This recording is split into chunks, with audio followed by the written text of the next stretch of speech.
Okay, so I'm just going to run through a basic slideshow with some case management training on that. Please stop me if you have any questions. So 2 pieces of legislation I've got here. One is in New South Wales, the Children and Young Persons Care and Protection Act 1998. It requires all community services and health workers to contact their community services department if they have concerns for the safety, welfare or well-being of a child. The second piece of legislation is the Commonwealth Privacy Act 1988 and the Privacy and Personal Information Act 1998, New South Wales. It states that an individual's personal and family history cannot be divulged to other organisations without their consent, and that these records must be kept in a secure place. So, one practice around the Children and Young Persons Care and Protection Act 1998 is that you can follow during case management to assist in adhering to this piece of legislation is that if you have any concerns for the safety or welfare of your client, seek advice from your supervisor in the first instance, take note of the suspicious acts or gathered information in a diary, considering the dates and timeframes to assist you if mandatory reporting becomes necessary. Relating to the Commonwealth Privacy Act 1988 and the Privacy and Personal Information Act 1998, the Clear Desk policy is an effective practice to ensure confidential documents are not left on desks or in areas where the privacy could be invaded. Ensure all documents are secured, following correct filing procedures, and documents are not left in areas where the public have access.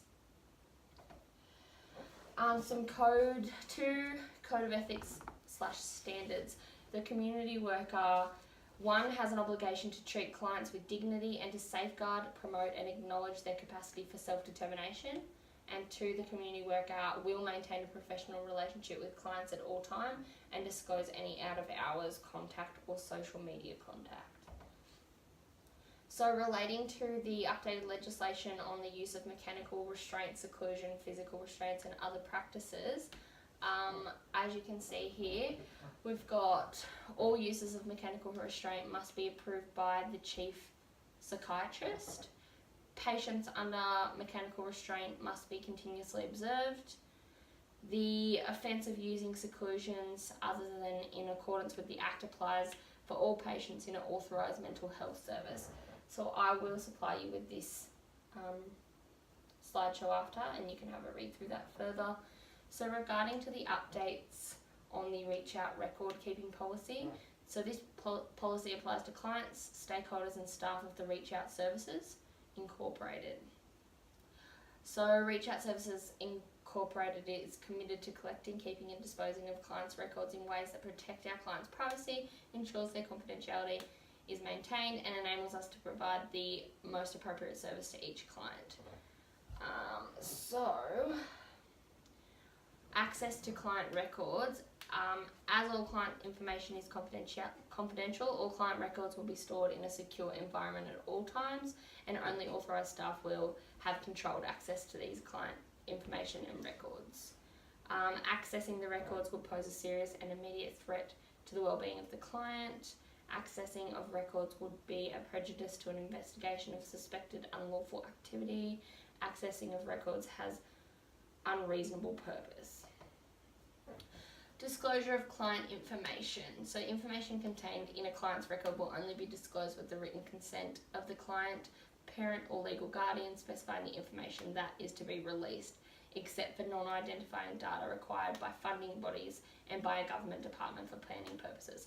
The organisation is obliged to disclose information about a client with or without the client's consent where prescribed as a legal requirement.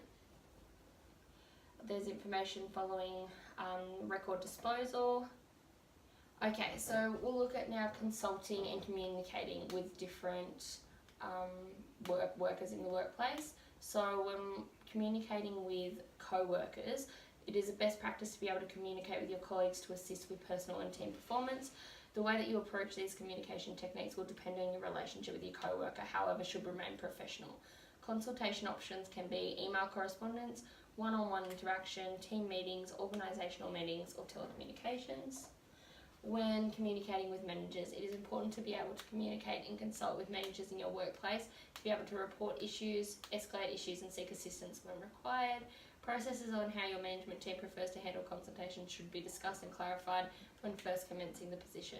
Some techniques of consultation are email correspondence, formal meetings or procedures, scheduling meetings to discuss issues, telecommunication or organisational meetings.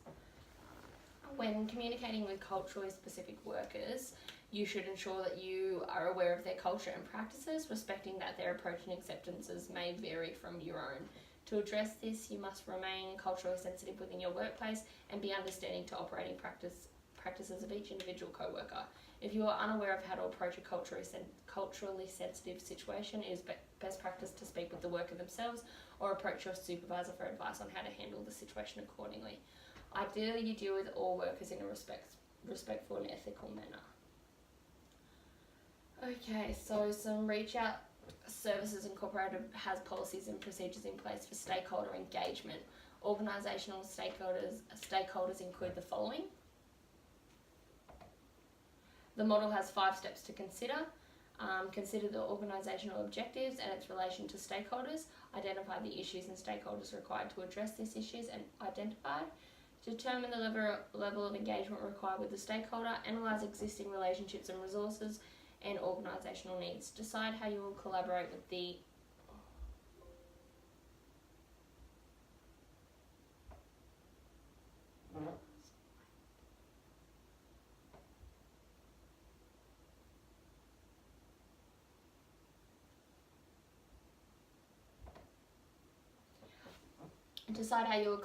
stakeholders identified. Determine how the organisation and stakeholders can effectively participate in the continuous improvement process.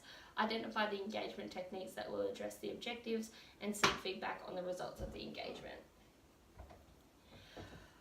The following are ways that the organisation collects feedback from stakeholders. So surveys, focus groups, interviews, and you collate the information sent through complaints or compliment systems. All information is recorded in Reach Out Services internal database. This can then be referred back to when planning or making any changes, and a monitoring and review process will be taken. And that's the end. Does anyone have any questions? No. Okay, well, I'll just get you to fill out these training checklists for me. And they have one pen.